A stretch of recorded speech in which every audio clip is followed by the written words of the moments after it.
Hello, friends. Welcome to the show, Your Real Estate Today. Happy Saturday, wherever you are. We hope you're safe and enjoying yourself and enjoying the weekend because this is real estate time. You are now tuning into the time where we get to share with you information about your home, your investment, your mortgage, things that we hope will be helpful for you. I'm Paul Jameson, your host. I own Jameson Realty, Jameson Property Management, and Jameson Property Investments. I'm here with Sandy Dickinson with Cross Country Mortgage. We're here today to share as much information as we can with you about what's going on in your home and what is happening with your house. So thank you for spending your Saturday with us. So, for those of you that are tuning in, this time and this show is going to be very full. We've got so much we can talk about, and I'm excited to do that. So here is a great time to share what I learned this week. All right, here's what I learned this week. And if you're watching us on YouTube after the show recorded, Sandy just came back to the Zoom call. Sorry, the doorbell rang. So, hey, the trials of Zoom, right? Hey, Sandy, welcome. Hi. That's radio for you. That's good stuff. TJ's laughing. I got TJ here helping me as he always does on the board. But let's talk about some things. I heard someone say the other day, they were texting, what would it take to sell? What would it take you to sell right now?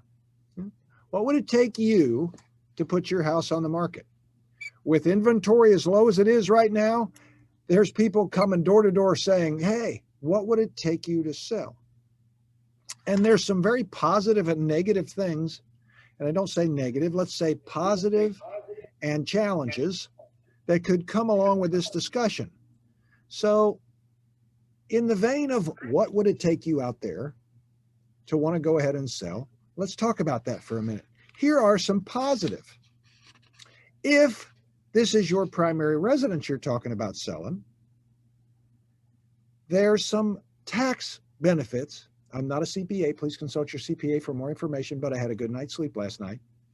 There are some tax benefits to you as a single person. If you've lived in the home 2 out of the last 5 years, or a married couple, as a single, you get a $250,000 tax exemption for gain up to $250,000, or if you're married, it's a gain of up to $500,000. So if you've made up to $500,000 on your house and you are married, then you don't have to pay tax on that money. Please consult your CPA for more information and more discussion. So if you sell right now, you've got an opportunity to get some tax-free money. Now, do I think that's going to be that way in the future? No. So this is a good time to do that. Next, you're selling at the peak. There's very little competition. There's nothing, listings are going higher and higher and higher. I read an article this morning, a home in Washington, D.C. area, outside of Washington, D.C., actually had 79 offers. It went 70% over asking price. And of the 79 offers, like 38 of them were cash. So crazy. And I've had situations where I've had 24, 25 offers. There was one they showed in the California West Coast area. Those people are crazy out there anyway. That paid, the house was listed at 1.2 million, sold for 2.2 million. Crazy. Okay. Either the realtor really underpriced that sucker or somebody really wanted it, Okay. Here's another great positive reason. Buyers are more tolerant for air quote out-of-date features. They're more tolerant about those things than they used to be. They're not turning their nose up if the master bath is not updated or the kitchen's not fully updated. I mean, it's very different because, again, there's lack of inventory. Here's another positive. You can have your money in the bank and wait for the market to soften. I don't think it's going to be anytime soon, mind you, but you can do that. Have your money in the bank at the top of the real estate sales cycle and wait. You have maximum flexibility when you got money in the bank. Next, you can be more competitive. All right. If you're trying to buy and you don't have a house to sell and you got your money in the bank, you're going to be more competitive and be able to pay a stronger price. Sandy loves this one. Rates are low, low, low. So as long as they stay low, you're going to be at the top of the mark, because higher rates mean that activity will diminish to a certain point. All right. Last, it allows you to have patience. Shall I give you a Zen break? When you've sold your house, you can put together an interim plan. You can look to find the right place. If you're not sure where you want to be, and you've always thought, gosh, it would be cool to live uptown, go rent an Airbnb uptown and try it for a month or 3 and see if you really like it. If you want to build, you've got the flexibility to build. If you want to get your kids through the final year of college or high school before you move, fine. Go rent something or rent back from the buyer for a period of time to get that done. You don't have to make a knee-jerk reaction just to fill a need. You can go on an adventure. Put your stuff in a pod or a zippy shell or a rat pack thing and put it in storage and go out there and go on an adventure. I had one client, I think I've told the story many times, that went on a cruise in between. All right. So after Sandy gives the mortgage update, after the break, we'll do the challenges. But I want to give you time, Sandy, to give us the mortgage update.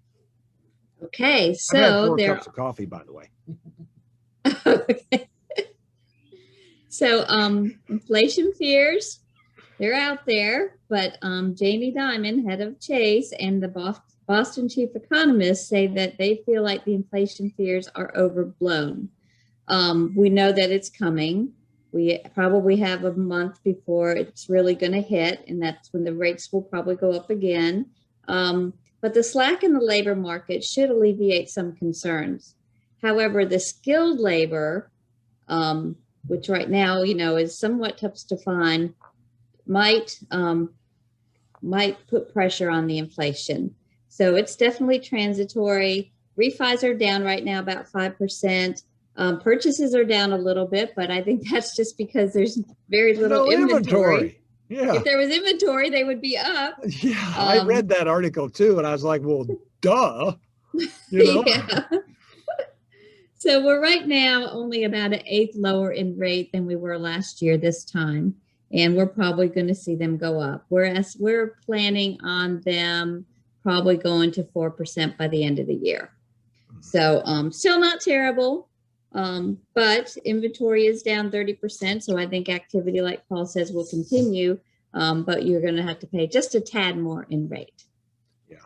Well, I still think it's a phenomenal time, and again, we'll go over the challenges around that time, but realistically, even for refis, right, Sandy? I mean, still, there's a whole lot of refi opportunity, right? 60% of the transactions in mortgages are still refis out there. So yeah, there's still opportunity, and we're getting our share every month. Right. And when you say it's down 5%, I mean, it's just a phenomenal number to begin with, right? Right. And that's just month over month. So yeah, I think that's probably because it's spring break. I think we're going to see this spring season rocking, don't you? I think so too. So if I had anything else to sell, I would sell it, because it's a great time to sell. Absolutely. But Paul just sold everything I had.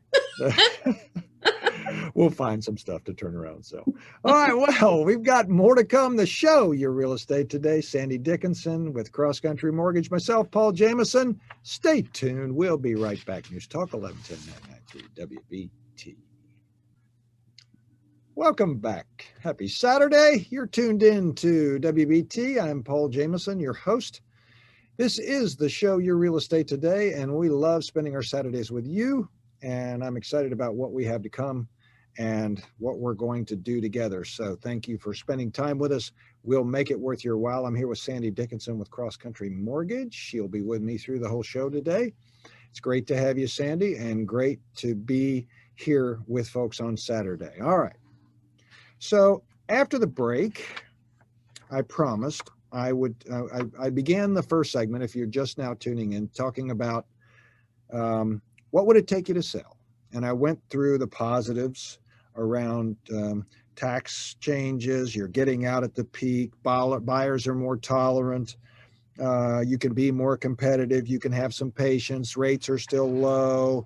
Gives you a chance to go on an adventure. La, la, la, la, la. All right. Now, here comes some challenges. Once you sell, you're buying at the top of the market. And it may take you longer in this competitive environment than you'd like. Sell high, buy high is kind of how it's going to be. The adage is buy low, sell high. Well, you're going to sell high, buy high right now. And that's the way that it's going to be. And on a side note, just remember what I talk to everybody about and my thing. 35 to 40% on average of the deals that go under contract fall out. Be the backup. Be the backup. Don't be scared. You might pick up a deal that you would have gotten better than if you were in the first position. So don't be afraid to do that. There's a little positive spun into the challenge. I'm a positive guy, so that's okay. All right. Appraisals. Now, this is a challenge.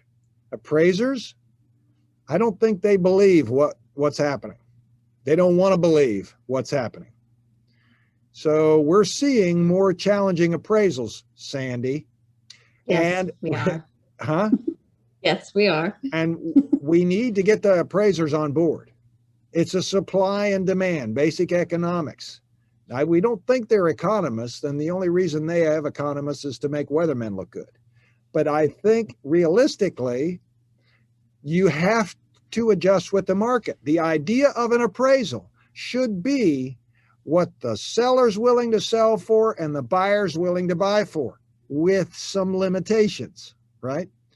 And so we're asking our appraiser friends to get with the program, because this stuff is selling higher because the market is calling for it too. All right. Next, another challenge, construction costs. If you're building, you're selling to build, construction costs in some areas are up as much as 60%. I had to buy a couple of sheets of plywood at Lowe's and have them cut down. I paid like $77 for 2 sheets of plywood. Holy guacamole. It's plywood, people. Dang. Unbelievable. Next, my favorite saying, pigs get fat and hogs get slaughtered. In this time when prices are high and you sell, you go out there like a hog, you might get slaughtered. Be careful. All right. Also, if you sell and you have animals, I didn't mean to go from hogs to animals. I wasn't relating to that. If you have dogs or cats, okay, you're limited on where you can go. So you got to have an interim plan ready if you're going to sell, to be able to go to an Airbnb that allows dogs or allows cats, or have proper housing for them. Now, there are more and more places that do accept animals, but just be cognizant of that. All right. And if you need your furniture when you move, or in your interim plan, it's going to get road weathered, especially if you take it out of the house into the truck, into the storage. Then you take some of the furniture over to where you're going to stay. Then you have the mover, when you find a place to stay, get it out of the storage into the truck, out of the truck into the house, or out of the rental house into the truck, out of the truck into your house. They're touching it. I did that pretty well, didn't I? That's quite a tongue twister. But the reality is, the more time your stuff gets touched, the more opportunity it has to break. So beware of that. I like the container type storage because that way it goes into the container thingy and it stays in there. Then when you're ready to move, it comes out of the container thingy into your house. It's only touched twice. Twice is nice. Okay, so I'm saying. All right. So last night at about 7 o'clock, I'm switching gears on you people. Last night about 7 o'clock. And by the way, I didn't say who I was either. I'm Paul Jameson, your host with the Jameson Companies, here with Sandy Dickinson with Cross Country Mortgage. Okay, so people ought to it might be important to say who I am, you think? TJ's raising a finger going, yeah, that's kind of like 101 radio. Who are you? So just some guy. Everybody knows who you are. Well, there's this one guy. But anyway, so I said, well, hey, what are we going to talk about? She says, we're going to talk about non-QM loans. I'm like, what's a QM? And so she told me, so we're going to talk about that. But before we talk about that, I had this really ridiculous thing that I put together called Make Me Get a Mortgage, Sandy. Make me get a mortgage, Sandy. Okay. Okay. And so, we're competing against, where the non-mortgage. So what's the non-mortgage? You pay cash, right? Paying cash will save you on some fees at the closing. You don't have to get an appraisal. It's money that's out of your account and it purchases the mortgage. But I said, why get a mortgage, Sandy? So why get a mortgage, Sandy? Well, because you can keep your money working for you instead of having it down on the house. And you're gaining appreciation anyway. So honestly, your return on investment is higher with less down payment. So I would say keep your money, invest it, and then have as a minimum or whatever you feel comfortable with down on your mortgage. And then you make money both ways. Yeah. It's interesting because, all the stats are coming out about appreciation, right? And we're seeing at least a minimum of 11%. That's not a bad return on real estate, is it? Right. I mean, that's pretty good. And if you look at the return on your investment, and if you only put 10% down, then the return on investment is even higher if it goes up 11%. Yeah. That's right. The total asset versus what you put into it. So, but I mean, it's a tremendous, and having cash gives you a lot of flexibility in the bank, doesn't it? Yeah, you have more opportunities. It gives you security, for those bumps in the road or whatever happens. It's easy. Yeah, easy access to money is good. Yeah. So some techniques that people use when they have the opportunity is they pay cash for a home and then they go back and they refinance it, right? That's so right. It gives you the negotiation ability, but yet then you can go back in and get a mortgage, right? Mm-hmm. Yep.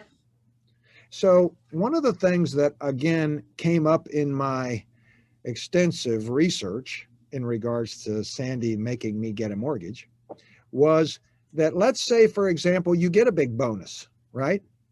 And you want to put a chunk down on the principal. You can do something called recast, right? That's right. That's right. So that's when you put the chunk down and we spread the remainder of the principal balance over the rest of the life of the loan. It lowers your payment. Right. Versus shortening your term of the mortgage. Right. I did that on my own home loan and it lowered my payment by $400 a month. Yep. It's a cool trick. It is. It's very good. A lot of people don't know how to do that. And there are lots of options to fit your lifestyle and the length of time you're going to be in the house. So, all right. So after we come back, this QM loans, non-QM loans is what we're going to learn about. Sandy Dickinson with Cross Country, myself, Paul Jameson with the Jameson Companies in Real Estate, here to spend Saturday with you on News Talk 1110, 99.3 WBT. Be right back. Welcome back. It's Paul Jameson with the Jameson Companies. That's Realty, Property Management, and Property Investments here on the show Your Real Estate Today. Here with Sandy Dickinson with Cross Country Mortgage. Popping in on your Saturday, dropping some information on top of your day. Hope you're enjoying yourself wherever you are. Hope you're out having a wonderful day on your boat or in your car or out in your yard or wherever you may be.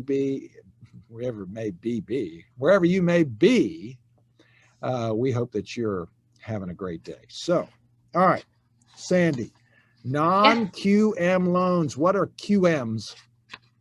QMs are qualified mortgages. So after the big crash, the CFPB was developed, Consumer Financial Protection Bureau, so that mortgage companies would be more accountable for what they're doing. So anyway, a qualified mortgage is one that's less risky. So it would be a 30-year loan or less, fixed rate, and it wouldn't have risky features like negative amortization, interest-only payments, or balloon payments. So they labeled those qualified mortgages. Okay, well, that makes sense. Okay, I'm tracking with you so far. Okay. All right, so tell me about some of the attributes and some of the types. Of the non-qualified? Yes. So the non-QM would be your bank statement program. So say you have a self-employed borrower that, for good reasons, writes off every stinking expense he can, and then he doesn't end up with any income. Yes. So when that happens, it may be more worth it. Like, keep in mind that non-qualified mortgages or non-QM mortgages are going to have a higher rate. But for a lot of people, it's worth it because they can reduce their tax liability, and it makes sense to them. So, but does the debt to earning ratio, is that the same or is it higher? The debt to income ratio is higher. Yeah. Is it? Oh, okay. All right. So it takes a little bit more to qualify then. Well, we just average your deposits on your bank statements. Gotcha. Okay. Yeah, so the qualification is similar, but it'll let you go up to 50% debt ratio. Okay. But we either use 12 or 24 months. So keep your bank statements. Nobody does that anymore. Yeah. You have to go back and get them from the bank. But if you keep them, and we can either use business or we can use personal, we'll average the deposits and determine that as your income. And if it's business, I think we take out an expense ratio because we know there are going to be some expenses, but that's determined in several ways. But anyway, we do quite a few of those, and we get them through, and people can buy houses even though they're self-employed and they write everything off. You can also use it for the service industry when people get paid tips, because that's super hard to track. So, but you can do it through the deposits as long as they're depositing their tips. As long as it's not in the mattress. Yeah. Right.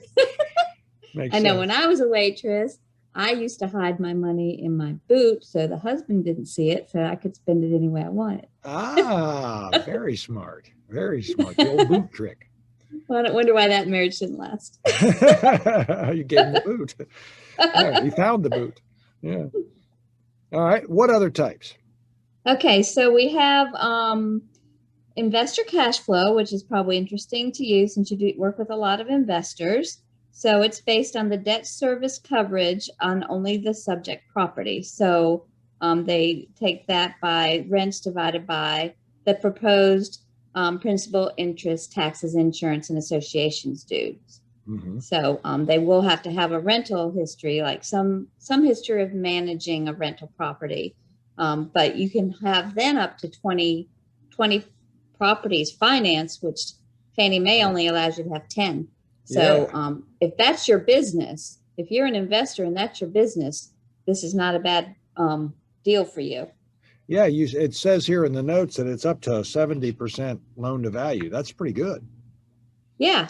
Yeah. for So investors. actually, it may even be up to 80% in some cases. Well, yeah, you're Wow. right for investors, 70%. Yeah. Getting crazy here. Okay. Yeah. So we also have the asset qualifier. So we have a lot of people now with a lot of assets, and some of them are in retirement funds, and some of them are in brokerage accounts and investment accounts and stocks. And we can't use, if we try to use anything that's liquid like that, not the retirement, but the others, to qualify you for a mortgage, you just can't do it. It's now called asset depletion. They don't allow it. Any money coming out to say you're retired or you just have a lot of money and you don't really work.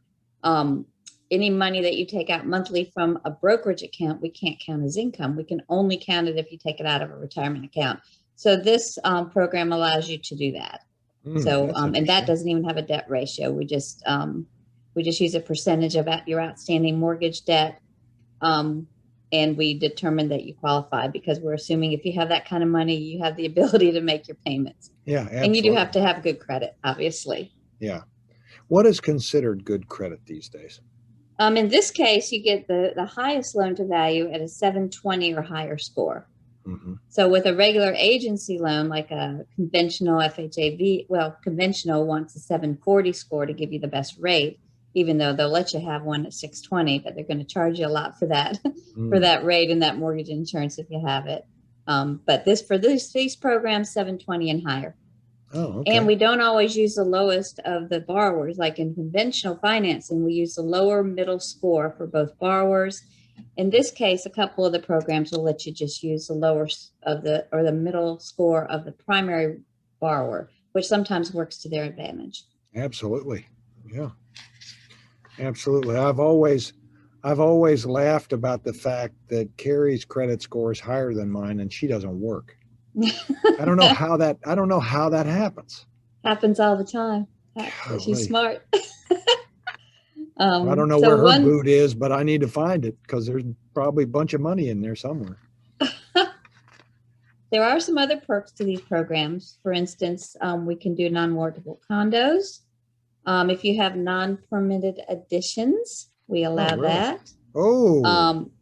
Yeah. You can have some minor deferred maintenance as long as it's not a safety or health hazard. Deed restrictions. You can put the loans in an LLC or a partnership. That's not allowed on agency loans. This is good to big jumbo loans too, like up to $3.5 million, I believe. Oh, wow. Yeah. And Cross Country has all this stuff? Well, yep. That's their programs in-house. I don't have to broker those out. Wow. What's interesting is the non-permitted additions. That's the first I've ever seen that before. Yeah. Or non-warrantable condos. Mm-hmm. I've not seen that before either. That's pretty interesting. Yeah. So that, they still have to have some warrants, but case by case, we can do those. Like they'll let you have more commercial space, up to 40% versus the, 25% that Fannie Mae has. That one person can own up to 25% of the units, which is only 10% with Fannie Mae. And then, budgets are always an issue with warrantable condos. Yeah. And they're a little more lax on that too. Yeah. What's also interesting that you mentioned was the ability to have up to 20 investment properties, and where typically we've seen some lenders are 4 and others some are 10. 4. Mm-hmm. Yeah, that's an overlay. And we have a lot of people now buying investment properties. So it's good to have outlets like this. Tell me about jumbo. So are jumbos now starting to get more competitive? Jumbos, yeah. So what's good that we have is 25 different outlets for jumbo. Say they're back and they're furious. So good. So yeah, pricing is very similar to conforming. We now have up to 90%, which is nice. Sometimes you still have to have 2 appraisals, but we have a program that we can just run through an automated underwriting system. It's a signature program. And it does make it a little easier because it's rough sometimes to get a jumbo loan with all the paperwork and all the people looking at it and, Right. investors looking at it, underwriters looking at it. It gets a little nuts, but this makes it a little easier. Yeah. Are you seeing a lot of appraisal waivers? I am on, well, a ton on no cash refis, no cash out refis. And then I would think up to 30, maybe 30% of our purchases we get waivers on. That's pretty good. And we just let everybody know. And if they don't care about having an appraisal, we just move forward and move faster. There you go. Cross Country Mortgage. This is Paul Jameson with Jameson Realty. I'm on with Sandy Dickinson. We'll be back after the break. We still got more to come. Hang tight, because we're going to talk about how to sell in the spring. How to sell in the spring, because it's here. To Show Your Real Estate Today. News Talk 1110 99.3 WBT. Don't go anywhere. Welcome back. The Show Your Real Estate Today. It's Paul Jameson, your host with the Jameson family of companies, Realty, Property Management, and Property Investments. Here with Sandy Dickinson with Cross Country Mortgage. If you're interested in a refi or a purchase, you want to get with Sandy as soon as possible. Sandy, how can people get in touch with you if they are interested in learning more about what we're discussing today, or they need you for a mortgage or refi? They can call my mobile at 704-577-0144. 704-577-0144. 704-577-0144. Sandy Dickinson with Cross Country Mortgage. Sorry about that. All right. Many years of training, untrained. All right. So how do you sell in the spring? Well, part of it is I can hear birds chirping in the background over at Sandy's. So if you got some bird chirping music, you certainly want to play that. That's always helpful to sell. But you start with the simple. How about curb appeal?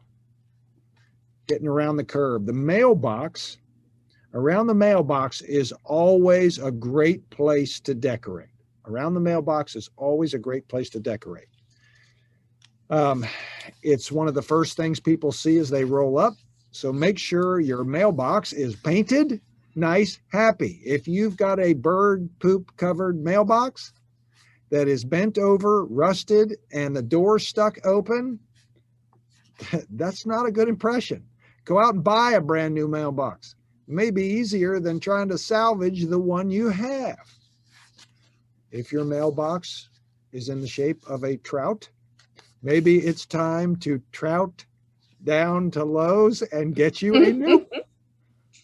So I don't know that you're going to attract buyers with a trout mailbox. So maybe some, you might reel a couple in. All right. What about the front door? Sorry, TJ. What about the front door? The front door needs to be, number one, clean, and number two, not have a boot print on it where someone kicked it in. I went the other day to this house and there was the perfect pattern of a shoe on the left side of the door. That doesn't leave a good impression. Make sure your door is dent-free, clean, happy, and please make sure that it works, because I can't show it if I can't get in. Don't lock the screen door either. Okay, next. My favorite, power washing. So I want to tell you, this is not a plug for Northern Tool. They do not pay, nor do they endorse me in any way, shape, or form. However, Northern Tool has this round thing that attaches to my power washer. It's on a wand and it's round, about the size of a big pie, maybe a little bigger. And inside of it are these little jets that spin around, and it has a brush. And you put that on the end of your power washer and it will clean your driveway and sidewalk like nobody's business. It's the coolest thing ever. It's about $100. Get it. It's cool and it works. It doesn't work really well when you try to do it on the side of the house. You're going to have to do more traditional power washing because you're fighting that little disky thing. But on your driveway and on your sidewalk, it is rocking. It's a real game changer. All right. Another thing is when you're driving up to the house thinking about curb appeal, a lot of times the trees haven't been limbed up in a while. You might want to limb up a few trees to really let the house be seen as you pull up. I bought one of those chainsaws that's on a 10-foot pole. They're not very expensive. And I got a quote from a company that was going to do it. They were going to charge me about $400 to limb up these 2 trees. I went and bought the tool. Tool cost me $200. I did it myself. And now I have a tool and I saved $200. And now all my neighbors want to borrow the tool. So there you go.